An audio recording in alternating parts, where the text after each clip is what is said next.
Lutero escreveu um livro exatamente com esse nome, Da Liberdade Cristã. E é sempre essa ênfase de Lutero ou dos reformadores: Cristo nos conduz à liberdade. Mas às vezes ficamos sem saber de fato o que significa essa liberdade. O que é essa liberdade do Evangelho? O que é essa liberdade que Cristo nos propicia? O que é ser um cristão e, como cristãos, ser pessoas que têm a liberdade, estão livres, libertas. Libertas de quê? Libertas para quê? Paulo lidou com essa situação nas igrejas pastoreadas por ele, igrejas com as quais ele teve que lidar durante muito tempo, e a igreja de Colosso é uma dessas igrejas.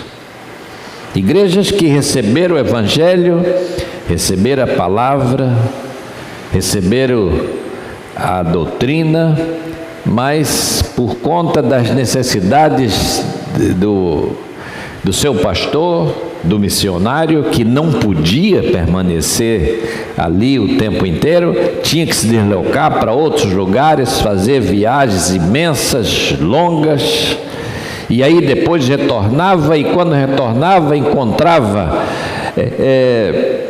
variações naquilo que ele havia ensinado por conta de determinados mestres, ainda ligados ao judaísmo, ainda ligados a outras coisas, que aí ensinava o Evangelho de Jesus Cristo, a pregação da salvação em Jesus Cristo, mas também com essa salvação em Cristo mais alguma coisa. Então a questão que ele coloca aqui é se a vitória chegou por meio da salvação que Cristo nos traz, quem terá o direito de nos colocar debaixo de qualquer outro jugo, outra submissão, vamos dizer assim, outra subordinação? Se estamos agora debaixo apenas daquela ordenança, daquele ensinamento e daquele cuidado e do senhorio de Jesus Cristo, o que mais vai ser colocado além disso? Então o apóstolo Paulo, ele conclama os crentes de Tessalônica a viverem o Evangelho de modo digno, é verdade, à altura daquele ensinamento que eles receberam, porque a vida cristã e a salvação que nós recebemos nos ensina também que há toda uma atitude, todo um comprometimento, toda uma postura, toda uma forma de viver, de agir, de nos relacionar, de mudar nossas estruturas, de mudar os nossos valores, de mudar a nossa forma de ser.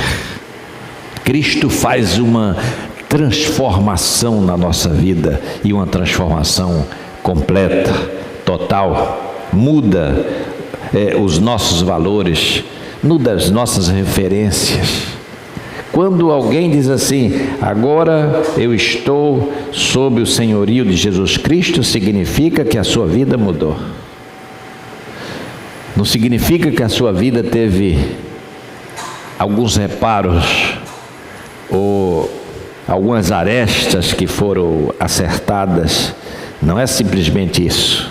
Ser cristão, ser discípulo de Jesus Cristo, significa que assumiu uma nova vida, é uma nova pessoa, é uma nova criatura. E Paulo diz, olha, isso foi ensinado para vocês, foi ensinado para a igreja de Colosso, a viver em dignidade, à altura dessa palavra, desse evangelho que recebeu. Mas havia algumas autoridades, alguns líderes, que pressionaram aqueles cristãos, principalmente na ausência do pastor, principalmente na ausência de Paulo, a que eles deviam viver sim aquela vida cristã, mas havia os moldes e as ordenanças do Antigo Testamento ou de velhas práticas judaicas. E aqui aparece algumas delas, desse pequeno trecho. Primeiro, a gente encontra aqui o problema da comida e da bebida. Criaram regras, que a gente diria hoje regras dietéticas. Como que vamos ser cristãos? Como que vamos servir a Cristo? E aí ele diz, vamos servir a Cristo, vamos ser discípulos de Cristo, mas fazendo dessa forma. No caso da bebida, era uma referência também direta ao sangue, a proibição de comer qualquer coisa que fosse com relação a sangue. E se fosse nazireu, não podia também tomar o vinho, seja por ser nazireu, seja por ser recabita, por causa dos votos, dos compromissos que haviam sido assumidos, seja eles por meio de uma determinada, de pertencer a um determinado grupo, como os essênios, por exemplo, e outros, ou por meio de compromissos familiares. Havia essas regras. E no caso da comida, havia diversas recomendações quanto a comer determinadas coisas e não comer determinados alimentos, evitar comida de determinados animais, etc., que eram regras que estavam prescritas na antiga dispensação. Quando a igreja começou a se expandir e a igreja começou a crescer, e a igreja sai da Ásia, ou seja, lá do Oriente, o Oriente Médio e aquelas regiões vizinhas, e a igreja começa a avançar em direção a outras partes do mundo. Quando a igreja chega na Europa, por exemplo, foi necessário que então ela aprendesse que aquelas antigas normas judaicas, elas nada tinham a ver com a conduta cristã estabelecidas a partir de Jesus Cristo. Quando a igreja começa a se expandir em Atos, a partir do capítulo 8, indo para os samaritanos, capítulo 10, indo para os gentios, capítulo 19, expandindo-se mais ainda, esses problemas se tornaram problemas muito concretos para aqueles primeiros cristãos. Pedro foi um desses homens que sofreu fortemente essas pressões e essa dificuldade de entender que agora como cristão, agora como membro da igreja de Jesus Cristo, que aquelas antigas regras, elas haviam passado. E Atos 10 vai mostrar a dificuldade de Pedro, quando ele é enviado na casa de um gentio. Paulo alerta aos romanos, quando escreve no capítulo 14, ele alerta aqueles irmãos que o reino de Deus não consiste nem de comida, nem de bebida. Ou seja, não passa por essas questões. O reino de Deus é indiferente a essas questões de comida e bebida. E Paulo vai dizer assim, em certo momento, no capítulo 14 da sua carta aos Romanos: olha, se você come carne, come isso, come aquilo, está bem. Se você só come legumes, frutinhas, sei lá o que, também fique lá, coma as suas comidinhas, mas seja... haja assim e coma assim, mas é a sua vida particular. Isso não é doutrina. Isso são regras, são normas e formas que nós criamos para nós mesmos, mas isso não pertence ao ensinamento, à doutrina da igreja de Jesus Cristo. A igreja de Cristo, o reino de Deus, ele não está preocupado com isso. Quem acha que deve comer, coma, e coma com a sua consciência tranquila. Quem acha que não deve comer, seja porque tem problema de consciência ou qualquer outra coisa, também faça assim. Mas isso não é uma questão ensinada pela igreja. Não é algo que a igreja vai dizer assim, isso é uma doutrina da igreja, que seja assim. Era doutrina no judaísmo, mas o judaísmo é uma religião e o cristianismo é outra religião. Uma saiu da outra? Sim, saiu. Mas saiu mesmo. É diferente. Daí que quando você lê o livro de Atos, você vai ver que o evangelho foi pregado até certo ponto dentro de sinagogas, mas chega a certa altura, lá para o meio do livro de Atos, que vai dizer assim, os judeus não queriam mais que o evangelho fosse pregado dentro das sinagogas. Por quê? Porque não dava mais, não tinha mais liga. Perceberam que uma coisa era diferente da outra. Então não vamos permitir mais que essa mensagem, que Cristo, que esse caminho seja pregado aqui entre nós. E aí o livro de Atos diz que Paulo então diz, então agora já que não pode mais pregar nas sinagogas, eu vou então alugar escolas públicas, vou alugar, e alugou uma escola, alugou a escola de Tirano, e disse, vou pregar agora em escolas municipais, e, sei lá, escolas públicas. A partir daquele momento, nunca mais o evangelho foi pregado em sinagogas. Porque o evangelho de Cristo tem uma mensagem, uma doutrina. O judaísmo tem outra doutrina. O segundo, esse era um dos problemas que Paulo está levantando aqui nesse texto. Problema de bebida, problema de comida. O segundo problema que ele levanta aqui nesse texto é o problema das festas. Havia muitas festas. Havia festa do tabernáculo, festa do Pentecoste, festa da Páscoa, festa das tendas. Ou como eu mencionei para amanhã, na parte da manhã, não é, que essa semana aí os judeus comemoraram o Yom Kippur, que significa a festa do perdão, que é uma menção, não é? Lá é uma festa com significado levítico muito forte. É o chamado dia da expiação, porque Levítico vai dizer assim no capítulo 16, no versículo 30, pois neste dia ele te perdoará, te purificará, para que sejas purificado de todos os teus pecados diante de Deus. Por isso que é o dia da expiação, o dia do perdão.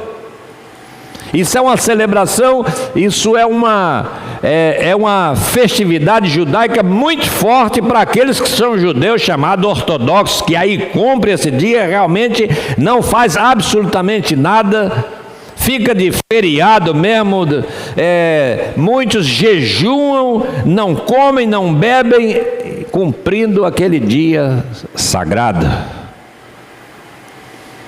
E o que a gente tem que dizer em relação a isso? Não temos que dizer nada.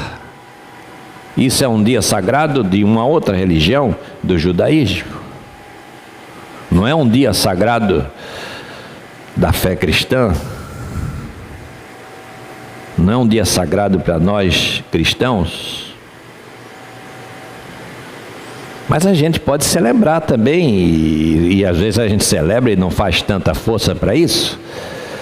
Eu coloquei no boletim de hoje, aliás, eu acho que eu coloquei, da gente já se lembrar que no mês que vem, que o fim do ano está chegando, a gente nem está percebendo que o fim do ano está chegando. Já estamos em outubro. E eu coloquei aqui na segunda página, dia de ação de graças. Será que a gente sabe quando é o dia de ação de graças?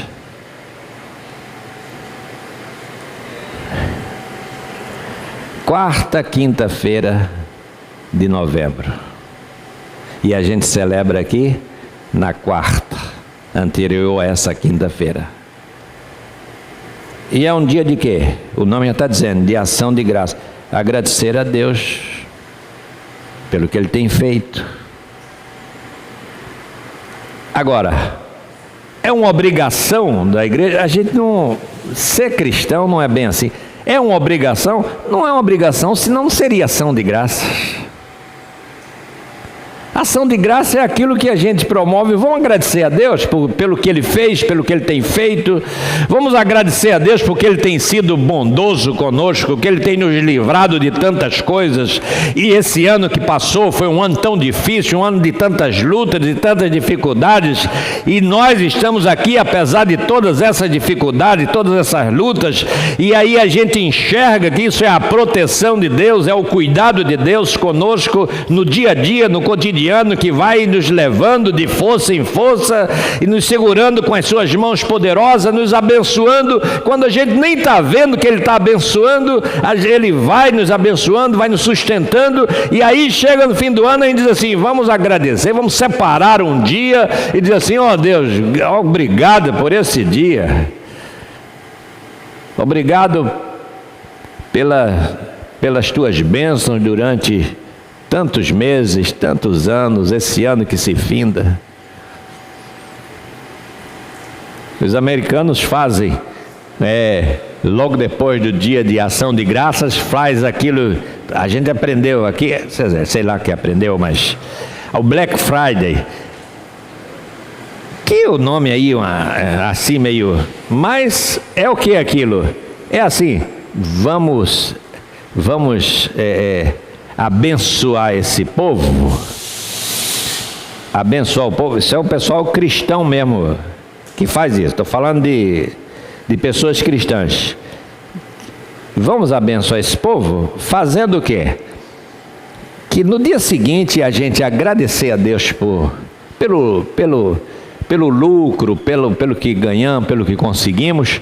Vamos vender as coisas pelo preço de custo, vamos dizer assim, ou até abaixo do preço de custo, e o pessoal fica esperando o Black Friday.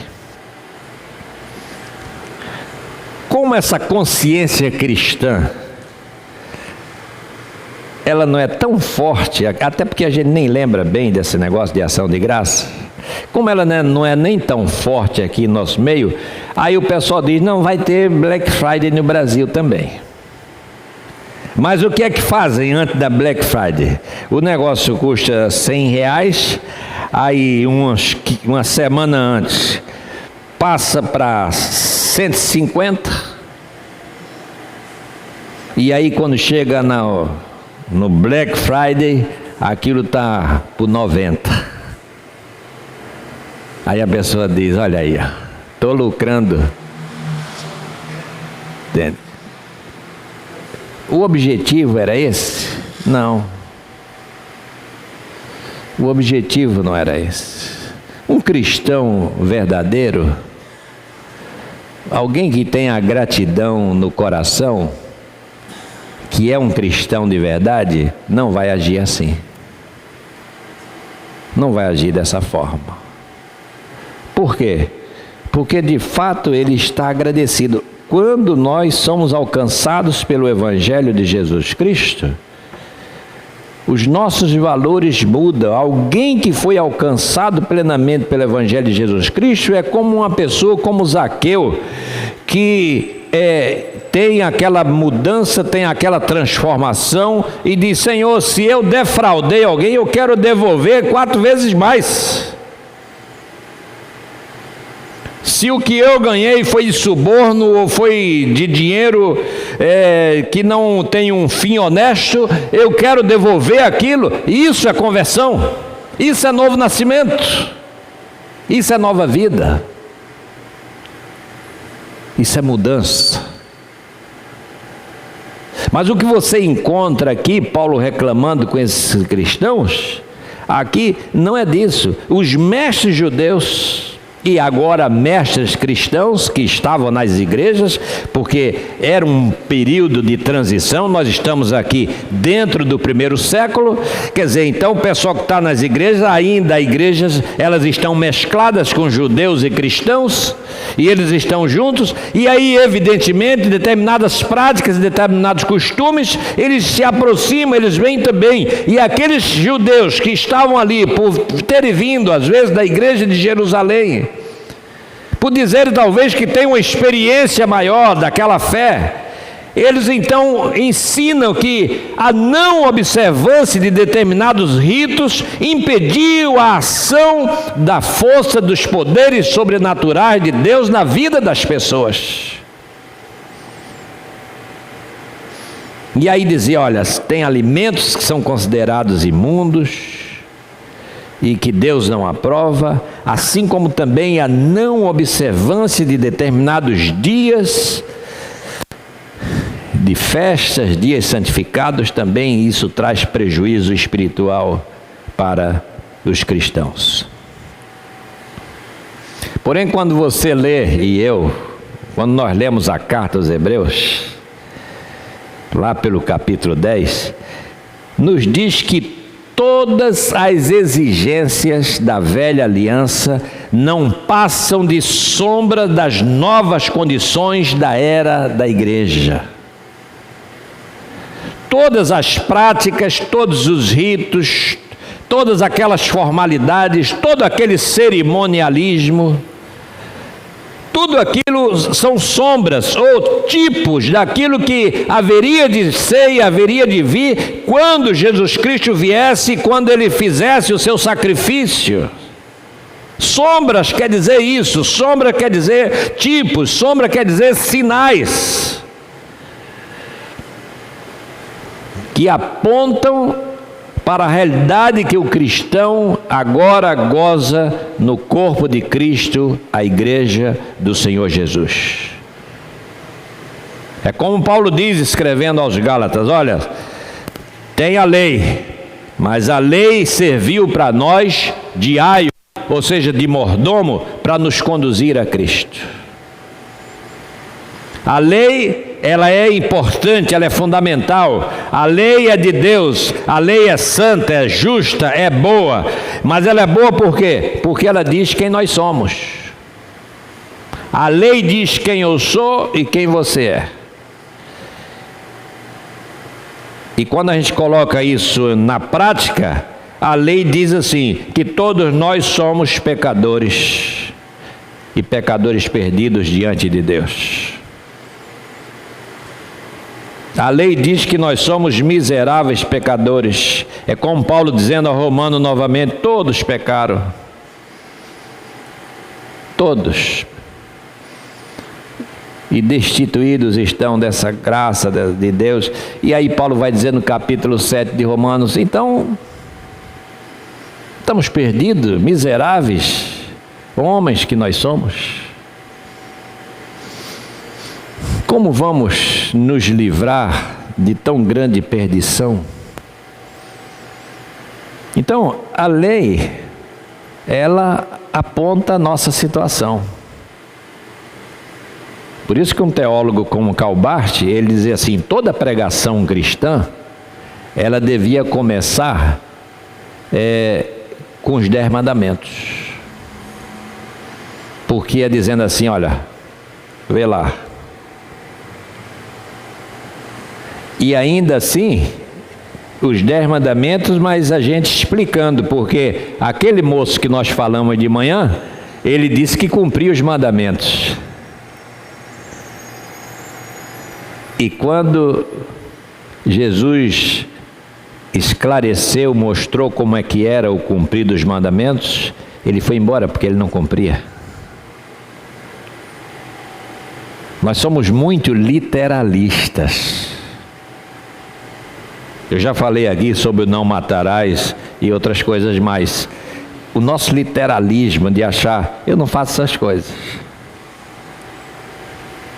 E esquece da consciência, a nossa consciência. Matamos e mentimos e fazemos o que devemos na nossa consciência. E Deus que vê todas as coisas, Ele diz assim, você está errado.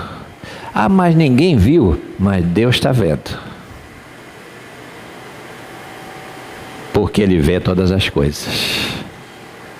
Ele sabe de todas as coisas. Então a lei aponta.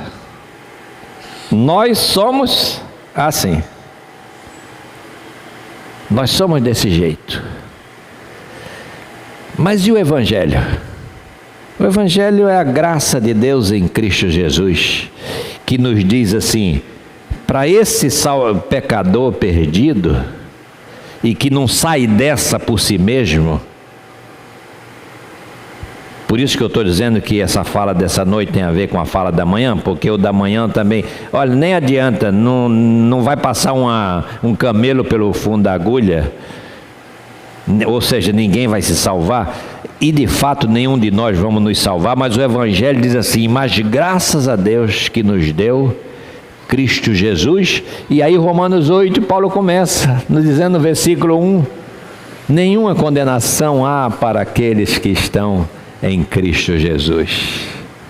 Se eu e você estamos em Cristo, não há mais nenhuma condenação. Mas esses mestres fizeram o quê? Esses mestres judaicos, eles começaram dizendo, olha, é Jesus Cristo sim, é Ele, Jesus Cristo, que nos dá a salvação. Mas o problema, irmãos, daquela religião antiga e o problema de qualquer religião hoje é falar assim, Jesus Cristo salva, mas você tem que fazer não sei o quê. Tu tem que investir. Vamos usar uma linguagem que está se usando. Você tem que investir. Por quê você tem que investir? Porque é dando que se recebe. Você tem que investir porque sem investimento não tem retorno. É uma lógica comercial, econômica. Se quiser retorno, tem que investir. Aplica isso na fé e aí convence algumas pessoas. Então, aí é Cristo salvando, mas você tendo que fazer uma parte, fazer algumas coisas. Naquela época, era a questão do cerimonialismo, era a questão das comidas, de não poder comer isso, não poder comer aquilo, era a questão de guardar determinados dias, determinadas festas, determinadas datas, determinados momentos. E isso foi sendo passado para a igreja. Paulo diz no versículo 17, olha, tudo isso tem sombra das coisas que haviam de vir. Sombra das coisas que tinham de vir. O corpo de Cristo, a igreja de Cristo, não pode estar sujeita a cerimonialismos provenientes da velha dispensação. Agora é preciso viver a plena liberdade dessa relação vital com Jesus Cristo. A palavra corpo em grego é soma, que significa substância, significa realidade. E se é realidade, aquilo que era sombra, aquilo já passou. Então Paulo está dizendo, nós estamos livres de qualquer observância levítica, no que diz respeito à comida, bebida, festa, qualquer dessas coisas. Quem quiser continuar a sua vida praticando isso individualmente, deixa lá. Mas isso não é doutrina da igreja. Por isso ele diz no verso 18, ninguém pode se fazer árbitro. Sabe o que significa isso? Ninguém pode se colocar como árbitro, juiz contra outros, pretextando o quê? Humildade. Pretextando humildade. Fulano age dessa maneira, fulano come isso, come aquilo, isso. Paulo diz, isso é falsa humildade. Enfatuados, sem motivo algum na sua mente carnal, não retendo a cabeça, Jesus Cristo, da qual todo o corpo suprido e bem vinculado cresce, e esse crescimento é um crescimento que procede de Deus. A igreja cresce e deve crescer, mas esse crescimento deve vir de Deus. Não deve vir de regras, de normas éticas, dietéticas, cerimonialistas, nada disso. Há uma conduta cristã. Há um modo de ser cristão. E a gente não precisa ficar falando isso, mas quando você é um cristão autêntico no seu modo de ser, você vai chegar aqui, vai chegar ali, vai chegar num determinado lugar, vai chegar num restaurante, vai chegar e as pessoas vão dizer assim: você é cristão? E por que a pessoa diz assim: você é cristão? Do seu jeito. Você expressa isso nas palavras, no seu modo de tratar, no seu modo de agir, no seu modo de fazer, no seu modo de se conduzir. Então mas nós não estamos presos a determinadas regrinhas que foram criadas. Então Paulo diz: não desqualifique ninguém, não se faça árbitro de ninguém. A igreja de Jesus Cristo hoje, ela não está presa a regras, a práticas legalistas, a esses determinados ritualismos que proíbe isso e proíbe aquilo. E além do mais, essas pessoas que assim fazem, elas agem com arrogância. Agem se colocando numa atitude superior às outras. Por isso, Paulo, para a gente finalizar, Paulo vai dizendo: olha, se nós morremos com Cristo, agora nós somos novas criaturas. Somos novos homens e mulheres. E tem mais. Você abre o Evangelho e vê Marcos lá dizendo no capítulo 7, Jesus Cristo, ele considerou puro todos os alimentos. É só olhar o versículo 18, versículo 19, algumas versões dizem assim: e com isso quis Jesus dizer que todo tipo de alimento e todo tipo de comida é bom. Ou como Paulo diz em Coríntios: coma de tudo que se vende no mercado.